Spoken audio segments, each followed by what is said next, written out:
Hi welcome to our channel.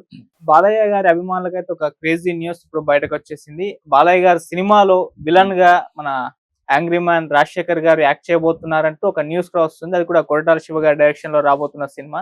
మరి ఎలా ఉంటుంది ఇద్దరు సీనియర్ హీరోల మధ్య హోరాహోరీ పోటీ అనేది ఇప్పుడు అందరూ చర్చించుకుంటున్నారు. గతంలో లెజెండ్ సినిమాలో చూస్తాం. మరి ఇప్పుడు అదే అటువంటి ఒక రిపీట్ అవుతుందా అనేది కూడా అభిమానులు భావిస్తున్నారు. ఇప్పుడు దీని గురించి ఈ న్యూస్ గురించి డిస్కస్ చేయడానికి ప్రజెంట్ మనతో పాటు సీనియర్ ఫిల్మ్ జర్నలిస్ట్ నారాయణ రాజు గారు ఉన్నారు. వారిని అడిగి తెలుసుకునే ప్రయత్నం చేద్దాం. నమస్కారం సార్. నమస్తే. సార్, బాలయ్యతో రాజశేఖర్ డి అని చెప్పేసి ఒక న్యూస్ అయితే ఇప్పుడు సినీ వర్గాల్లో చక్కర్లు కొడుతుంది సార్. అంటే కొట్టాల శివ గారి డైరెక్షన్ లో రాబోతున్న సినిమాలో రాజశేఖర్ గారిని విలన్ గా తీసుకోబోతున్నారు. ఎలా ఉంటుంది సార్ హీరో విలన్ గా ఇద్దరు సీనియర్ హీరోలు? యాక్చువల్‌గా హీరో రాజశేఖర్ అంటే హీరో క్యారెక్టర్‌లు క్రమక్రమంగా తగ్గిన నేపథ్యంలో ఆయన హ్మ్. క్యారెక్టర్ ఆర్టిస్ట్‌గా మారతాడు అని చాలా కాలంగా వినిపిస్తున్న మాటే. హ్మ్. దానికి తగినట్టుగా ఈ మధ్య 1, 2 సినిమాల్లో ఆయన క్యారెక్టర్ వేషాలేశాడు. హ్మ్. నిజానికి వెంకటేష్ అండ్ మహేష్ బాబు కలిసి యాక్ట్ చేశారు. 'సీతమ్మ వాకిట్లో సినిమాల సిరిమల్లె చెట్టు. చెట్టు'. ఆ హ్మ్. సినిమాల్లోనే ప్రకాష్ రాజు వేసిన క్యారెక్టర్‌ని తొలుత రాజశేఖర్‌ని అడిగినట్టుగా కొంత సమాచారం ఉంది అప్పట్లో. అంటే హ్మ్. వెంకటేష్ అండ్ మహేష్ బాబుకు తండ్రిగా. అవును. ఆ క్యారెక్టరు కూడా ఒక స్మైల్ చుట్టూ అంటే అందమైన నవ్వు ఉండాలంటే రాజశేఖర్ నవ్వు అందంగా ఉంటుంది కాబట్టి హ్మ్. తండ్రిగా ఆయనను అడిగారని, ఆయన చేయనన్నాడు అని అప్పట్లో ప్రచారం జరిగింది. హ్మ్. ఆ తర్వాత అనేక సినిమాలో రాజశేఖర్ పేరు ప్రస్తావనకొచ్చింది. హ్మ్. రాజశేఖర్ కథ ఒప్పుకోవడం అంటే హీరోగా ఉన్నప్పుడు కూడా అంత సామాన్యమైన విషయం కాదు. హ్మ్. ఆయనకు బాగా నచ్చాలి. అప్పుడే ఆయన అంగీకరిస్తాడు. సరే మధ్యలో ఆయన అనారోగ్య కారణాలు కావచ్చు, మరొకటి కావచ్చు కొంత గ్యాప్ వచ్చింది. ఆ గ్యాప్ తర్వాత మళ్ళీ తన వాస్తవ పరిస్థితిని గమనించి హీరో క్యారెక్టర్ల కంటే మనకు ప్రస్తుతం వస్తున్న క్యారెక్టర్ రోల్ చేయడమే బెటర్ అనే నిర్ణయానికి వచ్చినట్టుగా తెలిసింది. హ్మ్. ఆ క్రమంలో నితిన్‌తోని ఒక సినిమా చేశాడు. ఆ తర్వాత రీసెంట్‌గా 'బైకర్' అనే సినిమాలో కూడా చేశాడు. 'బైకర్' సినిమాలో ఆయన పెర్ఫార్మెన్స్ చాలా ఆడియన్స్ నుంచి గాని, ఇండస్ట్రీ నుంచి గాని మంచి రెస్పాన్స్ వచ్చింది. అవును. రాజశేఖర్ బాగున్నాడు, అద్భుతంగా చేశాడు అని అన్నారు. హ్మ్. అయితే ఇప్పుడు కొత్తగా బాలకృష్ణ సినిమాలో రాజశేఖర్ నటిస్తాడు అనేది ఒక టాక్. హ్మ్. మరి అది విలన్ క్యారెక్టరా మరొకటా అనేది విషయం పక్కన పెడితే ఈ కాంబినేషన్ అసలు సెట్ అవుద్దా? బాలకృష్ణ కూడా రాజశేఖర్‌తోని చేయడానికి అంగీకరించాడా? రాజశేఖర్ గూడా తన లాగే ఒకప్పుడు హీరోగా ఉన్న బాలకృష్ణతో నెగెటివ్ క్యారెక్టర్ లేదా ప్రత్యర్థి క్యారెక్టర్ చేయడానికి రాజశేఖర్ ఒప్పుకున్నాడా అనేది నాకు కొంత డౌట్‌గా ఉంది. దీని హ్మ్. మీద ఇంకా స్పష్టత రావాల్సి ఉన్నప్పటికీ హ్మ్. ఒక సీనియర్ ఆర్టిస్టులు నిజానికి ఇలా టర్న్ అయ్యి ఒక పెర్ఫార్మెన్స్ క్యారెక్టర్లు విలన్ క్యారెక్టర్ కావచ్చు, లేదా మామూలు క్యారెక్టర్ కావచ్చు చేయడం వల్ల సినిమాలకు ఖచ్చితంగా అడ్వాంటేజ్ ఉంటది. హ్మ్. ఎందుకంటే ఎంతసేపు ఒకే తరహా పాత్రల మధ్య చూస్తున్నాం మనం. ఇప్పుడు రాజశేఖర్ రేపు చేయను అంటే వాళ్ళు ఇంకో నార్త్ నుంచో లేకపోతే కర్ణాటక నుంచో విలన్ దిగుమతి చేసుకుంటారు అయిపోద్ది. హ్మ్. మళ్ళీ అప్పుడు మనమే గొడవ పెడతాం. పలానా హీరోను తెచ్చి ఇక్కడ పెడుతున్నారని. కానీ తెలుగు హీరోగా అంటే యాక్చువల్‌గా ఆయన తెలుగు కానప్పటికీ తెలుగు హీరోగా ఎస్టాబ్లిష్ అయి ఉన్నాడు కాబట్టి హ్మ్. రాజశేఖర్ పెర్ఫార్మెన్స్ ఖచ్చితంగా పాత జనరేషన్ ఏ విధంగా మెచ్చారో ఈ జనరేషన్ కూడా మెచ్చుతారు. బాడీ లాంగ్వేజ్ కంటే ఆయన ఎక్స్‌ప్రెషన్సు, ఆయన వాయిస్ ఆయనది కానప్పటికీ సంభాషణలు చెప్పడం, ఆ తీక్షణమైన కంటి చూపు ఇవన్నీ వర్కౌట్ అయితాయి. హ్మ్. నెగెటివ్ క్యారెక్టర్‌కు వర్కౌట్ అయితాయి. 'ఆహుతి' అనే సినిమాలో ఆయన నెగెటివ్ క్యారెక్టర్ చేశాడు. ఆ హ్మ్. రోజున జీవిత కాంబినేషన్‌లో చేశాడు. కోన రామకృష్ణ డైరెక్టర్. ఆ సినిమా అద్భుతంగా ఆ రోజున పే చేసింది. హ్మ్. ఆ తర్వాత వాళ్ళిద్దరు పెళ్లి కావడానికి కూడా ఆ సినిమా కారణమైంది. ఓకే. కాబట్టి రాజశేఖర్‌ని నటుడుగా ఏమాత్రం తక్కువ అంచనా వేయడానికి వీల్లేదు. హ్మ్. బాలకృష్ణ మనకు తెలిసిందే. బాలకృష్ణ వయసు తగినట్టుగా ఒక అద్భుతమైన క్యారెక్టర్‌లు ఆయన క్రియేట్ చేస్తున్న విధంగానే, హ్మ్. రాజశేఖర్ గూడా ఈ director Koratala Shiva character create చేసి ఉంటే, ఈ కాంబినేషన్ స్క్రిప్ట్ మీద అద్భుతంగా పండుద్ది. హ్మ్. ఇద్దరి మధ్య అంటే భౌతికంగా దాడులు ఫైట్ కానప్పటికీ సంభాషణల పరంగా కావచ్చు, బాడీ లాంగ్వేజ్‌ల పరంగా కావచ్చు, ఈ 2 సమాన స్థాయిలో ఉండొచ్చు. ఈ 'లెజెండ్' సినిమాలో మనకు హీరోగా అవును. చేస్తున్న జగపతి బాబును విలన్‌గా టర్న్ తీసుకుంటే అప్పుడు అందరూ డౌట్ పడ్డారు.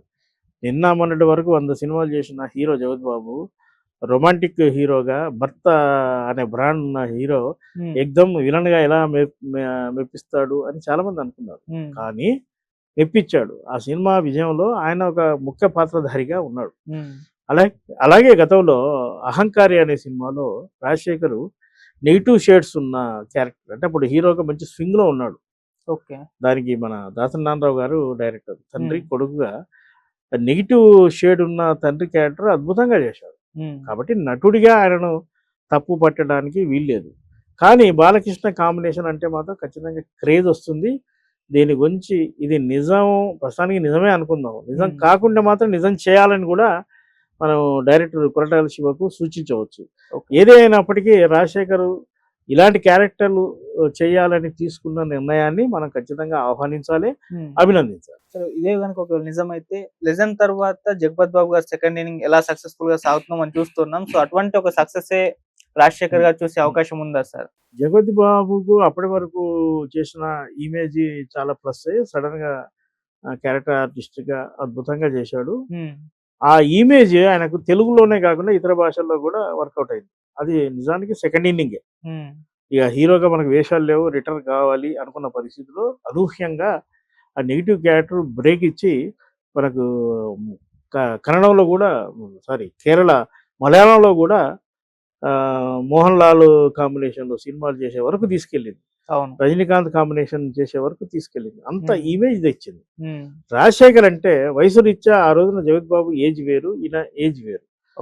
ఈ రాజశేఖర్ తరహా పెర్ఫార్మెన్స్ ఖచ్చితంగా మిగతా లాంగ్వేజ్లో కూడా వర్కౌట్ అయింది. పైగా రాజశేఖర్ తమిళ్ కానీ, అటు మలయాళం కానీ, ఇటు కన్నడ కానీ తెలిసిన ఆర్టిస్టు. కాబట్టి ఈ సినిమా ఆయన పెర్ఫార్మెన్స్, ఆ సినిమా సాధించే విజయాన్ని బట్టి, రాజశేఖర్ చేసే క్యారెక్టర్కి వచ్చే పేరును బట్టి ఆయనకు ఖచ్చితంగా ఉంటుంది. అయితే జగత్ బాబు లాగా పరిగెత్తి రాజశేఖర్ క్యారెక్టర్ చేయడు, అంత సులువు కాదు.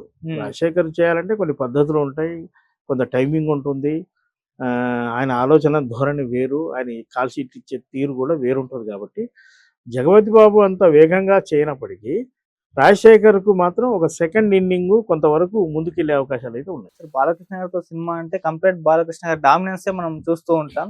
మరి అటువంటి డామినెన్స్ లో ఇప్పుడు రాజశేఖర్ గారు ఎలా సూట్ అవుతారు? లేజెండ్ తర్వాత జగపతి బాబు గారు కూడా ఒక ఇంటర్వ్యూలో చెప్పినట్టున్నారు, ఆయన కొడతారు నేను పడతాను, ఆయన కొడతారు నేను పడతాను, ప్రతిసారి అంతే ఉంటుంది అన్నట్టు. ఇప్పుడు వీళ్ళిద్దరి కాంబినేషన్ లో కూడా అలాగే ఉండే అవకాశాలు ఏమన్నా ఉన్నాయా సార్? బాలకృష్ణ గారు డామినెన్స్ అదే హీరో అన్నప్పుడు హీరోయిజం ఖచ్చితంగా ఉంటుంది. ఇప్పుడు మనం పక్కన ఏ హీరో నటించినా, మరో హీరోయిన్ నటించినప్పటికీ దాన్ని బాలకృష్ణ సినిమానే అంటారు. ఇది ఈ స్టార్ హీరోల అందరికీ వర్తిస్తుంది. ఇది చిరంజీవి చేసినా, నాగార్జున చేసినా, ఇంకో హీరో చేసినా దాన్ని ఆ హీరోతోనే మనం సంబోధిస్తాం. బాలకృష్ణ సినిమాలో రాజశేఖర్ అనే మనం మాట్లాడుకున్నాం. బాలకృష్ణ రాజశేఖర్ కాంబినేషన్ లో కొరటాల శివ సినిమా అని మనం అనట్లేదు. బాలకృష్ణ సినిమాలో రాజశేఖర్. కాబట్టి హీరోయిజం ఎలివేట్ కావాలంటే విలనిజం కూడా మొదట్లో గట్టిగానే ఉంటుంది. ఆ తర్వాత హీరో పై చేయి కావాలంటే విలన్ తగ్గాల్సిందే. ఈ మధ్య ఒక ట్రెండ్ ఉంది, అంటే రాజమౌళి సినిమాలు కూడా మీరు గమనిస్తే విలనిజమే ఎక్కువ ఉంటుంది.